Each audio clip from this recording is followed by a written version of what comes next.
J'ai- Ok. Bonjour et bienvenue sur la plateforme du Wellness, la plateforme dédiée au renouvellement du bien-être au sein de la cellule familiale. Donc, tu vois, Raya, nous avons créé des petites capsules de 30 minutes qui s'appellent Mon moment ressources pour, euh, pour bien sûr soutenir les familles, nos sœurs d'Israël, de France, dans le monde face à la situation que l'on vit aujourd'hui. Et Raya, je te remercie infiniment d'être avec nous ce vendredi matin avec l'intitulé Croire en Dieu, croire en ses enfants. Et je te remercie beaucoup Khaled, d'être avec nous ce matin. Alors, avec plaisir, Yardena, et avec plaisir, bonjour au Wellness. Voilà, moi, je suis contente de participer avec un petit regard israélien. En choisissant le thème d'aujourd'hui, ce qui était important, c'était surtout de faire un petit pas en arrière. Aujourd'hui, on est au 34e jour, je crois, de guerre. C'est peut-être le 35e, je me trompe peut-être d'un jour, mais voilà, en tout cas, ça fait un mois, et un mois, c'est finalement le temps voilà, le un mois, on sait que dans plein de situations douloureuses, le un mois a un symbole qui veut dire aussi que c'est un moment où on peut commencer à se retourner, à prendre conscience de ce qui se passe, à analyser ce qui se passe, et puis aussi à être suffisamment disposé pour agir d'une certaine manière. Donc ça, c'était un petit peu le point de départ. Je voudrais revenir à cette dimension triple, on appelle ça surtout la relation tripolaire. On la retrouve dans l'apprentissage, on la retrouve dans le développement personnel. La psychologie ne va jamais parler, en tout cas très peu, de la notion divin, sauf peut-être si vous connaissez Boris Cyrulnik, dont le dernier ouvrage s'appelle Psychothérapie de Dieu. Donc les choses avancent et on se rend bien compte que la divinité a quand même sa place. Mais ce qui m'intéressait aujourd'hui, c'était de faire ce retour en arrière et puis surtout pour mieux avancer. D'accord. Vous savez que je forme beaucoup à la méthode Feuerstein. Le professeur dit tout le temps, si je sais d'où je viens, je saurai où j'irai.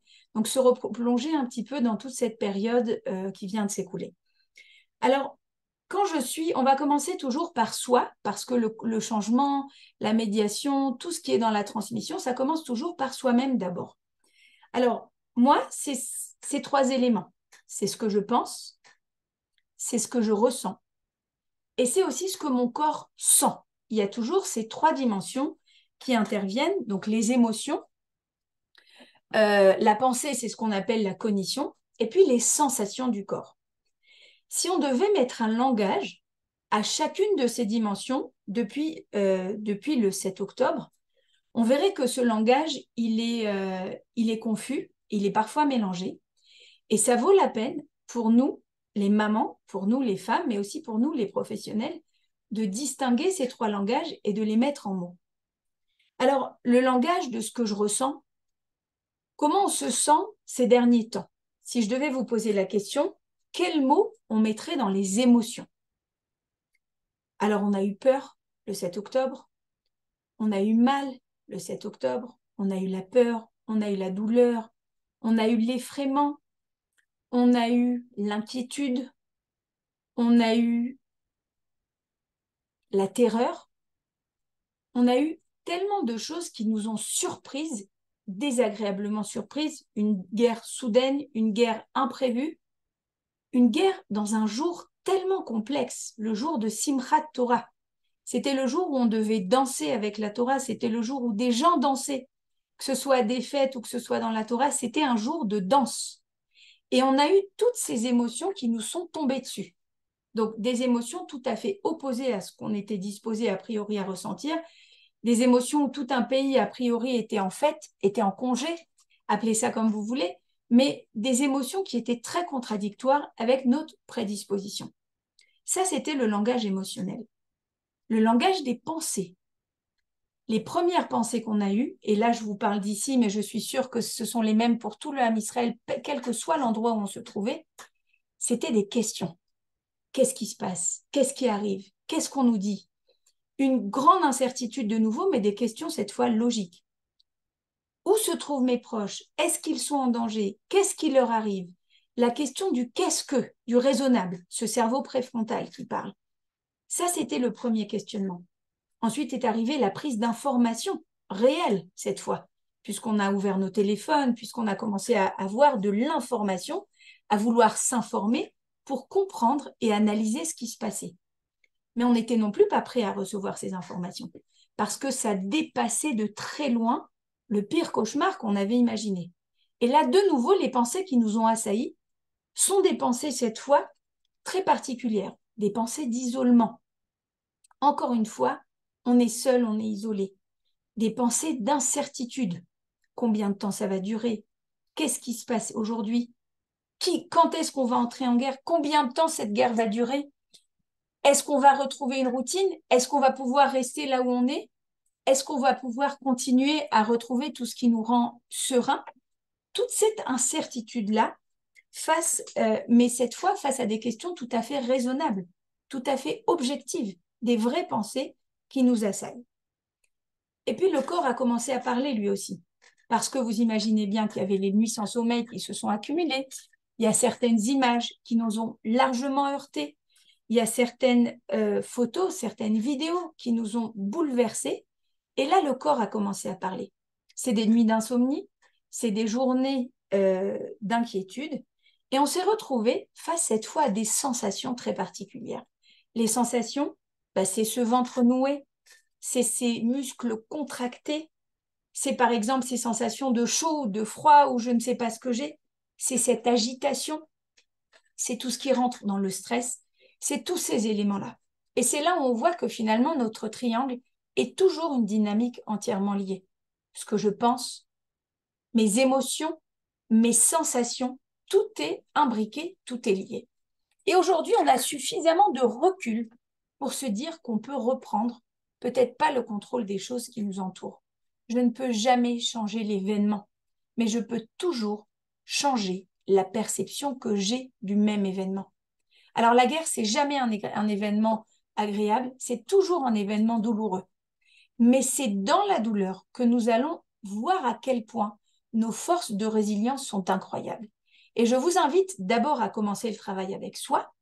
Ensuite, on va voir que la dimension divine, elle est intrinsèquement liée à l'histoire de notre peuple et à notre développement personnel. Et on va voir aussi combien tout ça, ça va faire miroir chez nos enfants. Alors, on commence. Finalement, devant chaque émotion, devant chaque sensation, on a systématiquement des ressources qu'on a en nous. Et le travail d'aujourd'hui, de hier et de demain est toujours le même. En situation de difficulté, je dois pouvoir trouver mes ressources. C'est quelque chose que j'enseigne systématiquement dans l'éducation, mais c'est toujours valable dans chaque domaine de notre vie. Trouver la ressource pour bien penser, trouver la ressource pour réguler mes émotions, trouver la ressource pour gérer mes sensations. C'est incroyable, mais notre meilleur outil, c'est nous. Alors parfois, on a besoin d'un accompagnement, mais l'outil, la ressource, nous l'avons. Réfléchissons un peu. La première émotion, la plus forte qui nous envahit en situation de guerre, c'est l'impuissance. Je suis victime d'une situation, j'ai même pas demandé, c'est l'impuissance. Le sentiment d'impuissance, si vous avez un petit peu étudié le post-trauma, c'est le sentiment qui peut nous marquer et qui peut nous rendre vraiment, qui peut nous amener à développer du post-trauma. L'impuissance, c'est donc la première chose contre laquelle je vais devoir lutter, que je vais devoir gérer. Je me sens par moments impuissante, mais je vais agir. Je vais faire des projets. Je vais lancer des projets intéressants comme Yardena l'a fait, la minute pour Israël ou la demi-heure de soutien. Je vais toujours trouver dans ma petite journée des moments d'action. Que ce soit des actions qui me paraissent intéressantes ou pas d'ailleurs, ça n'est pas important. Parce qu'en période de guerre, même nettoyer sa maison devient un défi, parce qu'on n'a pas envie de le faire. En période de guerre, même à un moment, dire bonjour à un voisin avec un sourire, ça devient un défi. Donc l'impuissance, c'est la première émotion contre laquelle je vais tout de suite articuler mon système. Mon système, ce sont mes pensées. Je ne suis pas impuissante, je vais définir quelques petites actions à faire chaque jour. Et c'est ce qu'on a fait, ce n'est pas quelque chose que j'invente, c'est ce que tout le monde a fait dans le monde entier. La deuxième chose qu'on a fait, qu'on a ressenti, c'est l'isolement. Quand vous allez dans un mamad, ce qu'on appelle ces chambres fortes, vous vous sentez isolé. Mais on s'est tous sentis isolés lorsqu'on a vu combien notre peuple paraissait seul devant des réactions mondiales. Et l'isolement, ça va être notre deuxième défi. Je me sens isolée, tout de suite, je réagis. Qu'est-ce qui va quelle est ma ressource pour ne pas me sentir isolée? Je vais participer à un Zoom, je ne vais pas me sentir isolée. Je vais appeler une amie, je vais parler, je ne vais pas me sentir isolée. Je vais parler à mes enfants, prendre un instant avec eux, un moment de famille. Je ne suis pas seule, je ne suis pas isolée. Se répéter ces phrases. Et à nouveau, je reviens au post-trauma. La première chose qu'on dit en thérapie, que ce soit avec un enfant, que ce soit avec un adulte, je suis là pour toi. Je suis là avec toi. Je ne vais nulle part. Je serai là tout le temps que tu en auras besoin. Je suis là. Je suis encore dans la dimension, moi et mon enfant. Je ne suis pas encore dans la dimension divine. On va reprendre toutes ces choses-là après. Donc l'impuissance, l'isolement, mais nous ne sommes pas impuissants. Nous avons des actions, nous avons des ressources. Agir va me permettre de ne pas me sentir impuissante. L'isolement, on a une réponse fantastique. C'est l'union de notre peuple. C'est cette ardoute, c'est ces actions incroyables de soutien qu'on a vues, d'initiatives de gens qui sortaient, des simples gens comme nous, comme moi, comme chacune. Une personne qui décide, je ne suis pas isolée. C'est le moment de nous sentir ensemble. Et je veux vous dire, c'est pas sur les images de guerre qu'il faut s'attarder, c'est sur tout ça. Ces images incroyables de gens qui ont été solidaires, qui ont eu des initiatives, que ce soit du sourire à la personne qui est en face de moi, que ce soit de prendre des nouvelles, que ce soit d'amener un repas, que ce soit de... Voilà, tellement d'actions, d'acheter des chaussettes, des casques, de donner des repas, tout ce qu'on a vu et revu et qu'on verra encore et encore parce qu'on arrive vers Hanouka. Nous sommes au mois de Kislev, le mois des grands miracles. Donc, ça va continuer. Mais face à l'isolement, on a toujours cette ressource incroyable qu'on a vue et sur laquelle il faut s'accrocher, c'est l'unité.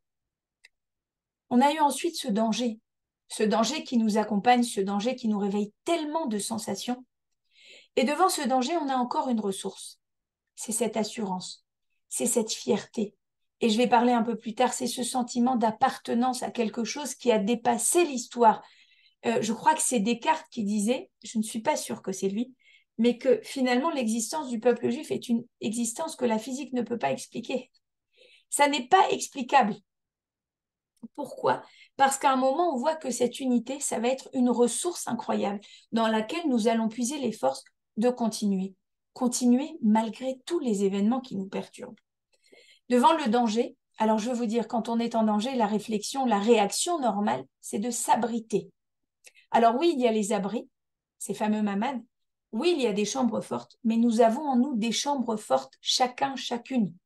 Des chambres fortes que nous sommes capables d'alimenter, des chambres fortes que nous sommes capables de trouver.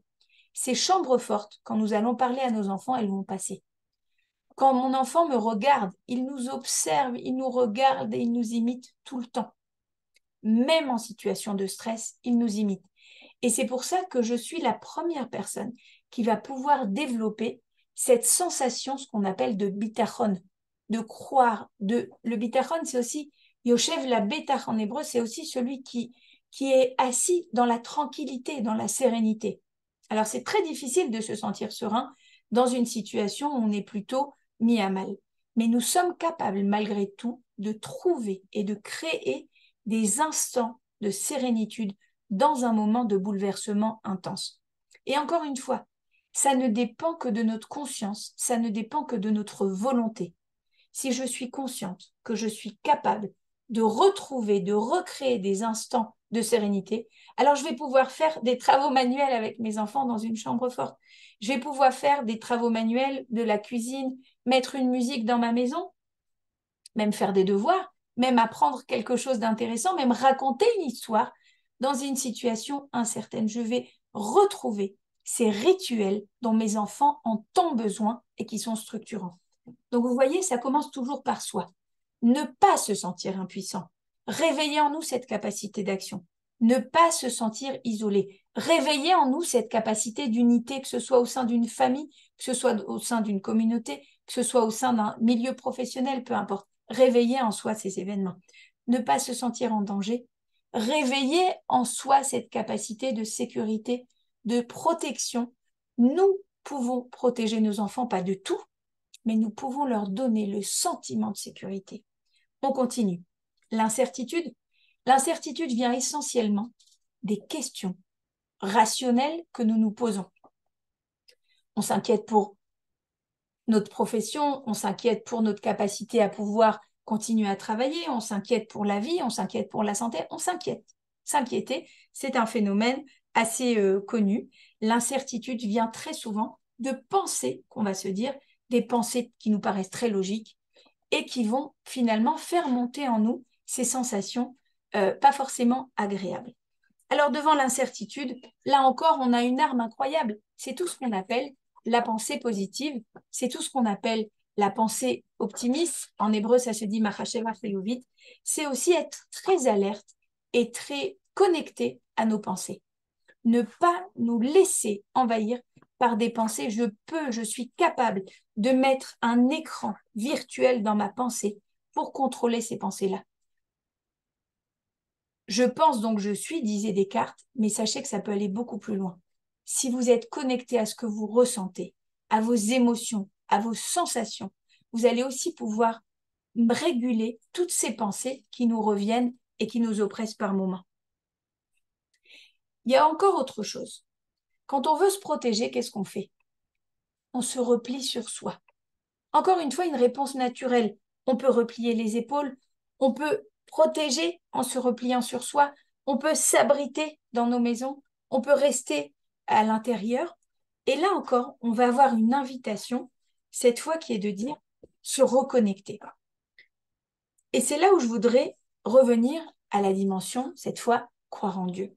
Alors, tout le monde me dit, oui, je crois en quelque chose, appelez-le Dieu, appelez-le force supérieure, appelons-le comme on veut. Mais on sait très bien qu'il y a des choses qui nous dépassent. Il y a toujours cette dimension qui nous dépasse, cette notion incroyable qui nous accompagne. Et le croire en Dieu, on a vu à quel point le spirituel nous a donné des forces dans ces moments-là, et c'est encore une ressource. La ressource spirituelle, c'est finalement ce qui va nous raccrocher avec notre histoire, avec notre existence. Alors, ce qui nous raccroche, je vais vous donner des termes qu'on emploie dans la méthode Feuerstein, mais qui sont tellement d'actualité. Le professeur Feuerstein, c'est quelqu'un qui a créé son approche, juste une petite parenthèse, au lendemain de la Shoah. Et dans les critères qu'il cite, finalement des critères dont je prends tellement conscience aujourd'hui, je vais vous en citer quelques-uns. Il parle de se recentrer sur un sentiment d'appartenance. Je ne suis jamais seule. J'ai été choisie, j'appartiens à une histoire parfois douloureuse, mais j'appartiens. J'appartiens à un peuple, j'appartiens à une famille, j'appartiens à une communauté, j'appartiens à un réseau professionnel, j'appartiens au wellness, appelez-le comme vous voulez. Mais s'accrocher à un sentiment d'appartenance. Je ne suis jamais, jamais seule. Jamais, ça n'existe pas d'être seule. Une personne n'est jamais seule, ça n'existe pas. Et même dans les pathologies où des personnes, quelque part, sont enfermées dans les bulles, on va leur montrer et trouver des techniques pour les faire sortir de cette solitude. Donc, premièrement, ce sentiment d'appartenance. J'appartiens à une histoire, j'appartiens à une relation, j'appartiens à une connexion complètement virtuelle, complètement invisible, mais tellement palpable en ce moment. Mais tellement palpable, tellement actuelle. J'appartiens, numéro un. La deuxième chose que je veux vous dire, en tout cas, quand j'ai vu certaines images, parce que j'en ai vu quand même et tout le monde en a vu, parfois on a ce sentiment, mais on est tellement petit, on est tellement infime. Quelle force on a? Le sentiment de compétence, disait Feuerstein. Nous avons besoin de nous rappeler à quel point nous sommes compétentes. J'ai pas besoin d'être la meilleure maman, j'ai juste besoin d'être la maman que je veux être, maintenant, ici et maintenant. Se reconnecter à ça. J'ai fait un repas, bravo à moi. Je me suis levée le matin, bravo à moi. J'ai dit un mot agréable à un enfant, bravo à moi. Et plus on va cultiver ça, et plus on va transmettre ça. Nous sommes compétents, parce que peuple compétent, j'ai pas besoin de vous dire tous les prix Nobel, parce que être compétent, parce qu'on a cette âme divine qui est tellement particulière et qui nous distingue peut-être en tant que peuple, oui, parce que compétent. Et nos enfants, ce sont nos projections de demain. L'inquiétude, je la remplace par une ressource. J'ai un futur parce que j'ai la chance d'avoir des enfants. J'ai un futur. Celui qui a un passé et un futur, il peut donc vivre son présent. C'est ça qui est important. Alors, je ne sais pas où seront mes enfants demain. Je ne sais pas ce qui leur arrive quand ils sortent dans la rue. J'ai ça quelque part. C'est une sensation qui existe. Mais parce que mon enfant est là maintenant, la première chose que je peux lui donner, c'est cette compétence-là. Tu es unique, je suis avec toi, tu es particulier. Peu importe ce qu'on me dira de toi, tu restes un être compétent, un être aimé, aimé de moi, ta maman, aimé de Dieu. Très important de rappeler ce sentiment de compétence. Et je suis fascinée de vous dire qu'au lendemain de la Shoah, c'est ce que le professeur Feuerstein a cité, a noté. Sentiment d'appartenance, sentiment de compétence. Et un autre qu'il a ajouté beaucoup plus tard, l'alternative optimiste. Dans chaque situation, dans chaque tragédie, j'ai le pouvoir et le devoir de choisir l'alternative optimiste. À chaque instant où je prends un téléphone, j'ai le choix. J'ai le choix de regarder une image qui va réveiller en moi des sensations désagréables, réveiller en moi des sensations de constriction, réveiller en moi peut-être des pensées négatives, mais j'ai le choix d'aller voir et regarder des messages d'unité, des messages, des actions de résilience, des actions de bitachon, de croyance et de conviction, des actions d'unité, de peuple, de spiritualité, appelez-le comme vous voulez. Nous avons le choix de l'alternative optimiste en toute situation. C'est pas facile, c'est pas simple, mais nous avons cette capacité intrinsèque en nous. Et ça, c'est encore, si vous voulez, j'ai envie de dire, le dernier message. Nous devons nous focaliser, nous pouvons nous focaliser avec ça. Croire en moi, c'est aussi véhiculer cette conviction que j'ai de croire en mes enfants. Mes enfants sont mon avenir. Mes enfants sont la génération de demain. Mes enfants doivent développer ce sentiment d'appartenance en levant la tête. Oui, c'est douloureux. Oui, c'est triste. Oui, ça réveille des sentiments. Mais face à l'isolement, nous sommes uniques. Nous ne sommes jamais impuissants parce que nous agissons. Nous ne sommes jamais seuls parce que Hachem est avec nous et parce que nous sommes Am Echad. Ve'am Israël Yenetzer, je n'ai pas besoin de vous redire tout ça. Mais il faut savoir aussi que ce travail, il est extrêmement, finalement, dans toutes les personnes qu'on accompagne dans la thérapie, c'est ce qu'on fait. Et à partir du moment où la personne a la conscience qu'elle peut trouver sa ressource, elle pourra la trouver pour elle, mais elle pourra aussi la transmettre. Et c'est ce qui nous intéresse. Transmettre ça demain à nos enfants. Le sentiment d'appartenance, le sentiment de compétence, l'alternative optimiste. Il y en a tellement d'autres, mais voilà sur quoi je voulais insister aujourd'hui. Je voudrais terminer en vous disant, vous savez que l'histoire, elle est toujours liée à ce qu'on vit. Alors, on a eu un sujet qui reste un sujet de grande inquiétude et qui nécessite nos plus grandes actions. Ce sont les khatoufim, les personnes qui ont été prises en otage. Et étonnamment, dans ce qu'on lit actuellement dans les parachiotes, on voit que quoi? On voit qu'il y a un personnage. Le personnage Avraham Avinu, c'était le premier qui a ouvert la porte de cette croyance au monothéisme. D'accord? C'est ce qu'on raconte dans les passages bibliques de ce qu'on lit actuellement. Et on voit que cet homme-là va partir seul pour libérer un otage. Ça, c'est ce qu'on vient de lire. Et cette semaine, ce qu'on lit, c'est Chaye Sarah, la vie de Sarah, la vie d'une personne défunte. Mais la vie de Sarah, elle ne tient qu'à un mot, c'est son futur. C'était son enfant, c'était Yitzhak. Nous ne sommes jamais seuls. Nous ne sommes jamais finalement sans futur. Et tant qu'on a un futur, nous devons pouvoir trouver ces ressources de résilience. Alors, je voudrais terminer en vous disant, on ne peut pas tout faire sur un pied, on ne peut pas tout dire en une demi-heure, mais peut-être juste accentuer sur ces trois domaines-là. Le sentiment d'appartenance, en parler, ça donnera du sens à nos enfants. Qu'est-ce que c'est cette identité? Qu'est-ce que c'est que ce mot qu'on me colle, juif? Qu'est-ce que ça veut dire? À quoi ça appartient? Qu'est-ce qui se cache derrière? Le sentiment de compétence. Quoi qu'on te dira, même si on te frappe physiquement, même si on te fait du mal, tu as une valeur, une appartenance. Et les choses qui ont de la valeur, eh bien, en général, on essaye de les prendre. Et la D'accord. dernière chose, c'est l'alternative optimiste, et je terminerai avec ça, en toute situation. Et ça, c'est quelque chose qu'on nous répétait sans arrêt à Feuerstein. Je ne peux pas changer l'événement, mais je peux toujours faire le choix de ma position. Quelle position je prends dans cette situation? Voilà, mesdames du wellness, Beatzlacha, bonne chance à toutes. Et voilà, au plaisir de vous retrouver très bientôt.